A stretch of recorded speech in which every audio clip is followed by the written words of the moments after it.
গাড়ি থামাও। কি হলো, শুনতে পাচ্ছ না? গাড়ি থামাও।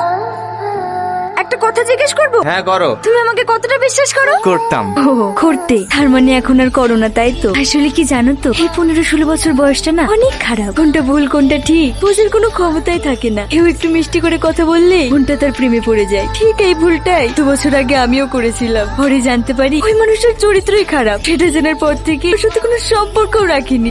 এইসব কথা তোমাকে বলছি কেন? তুমি কোনো চিন্তা করো না, আমি বাড়ি গিয়ে বিয়েটা ভেঙে দেবো। তুমি যাও, আমি টোটো ধরে বাড়ি চলে যাবো। টোটোই করে বাড়ি গেলে তোমার স্বামী দুর্নাম হবে না? শাশুড়ি মা বলবে জামাই এসে মেয়েকে নিয়ে গেল, মেয়ে টোটোই করে আসছে কেনে? তখন আমি কি জবাব দেবো? উঠে বসো। এত কিছু জানার পরেও তুমি আমাকে বিয়ে করবে? ধুর পাগলি, মন থেকে তো বউ হিসেবে সেই দিনে মেনে নিয়েছি যেদিন তোমায় প্রথম দেখেছি। এখন শুধু লোক দেখানো বিয়েটা বাকি। উঠে বসো।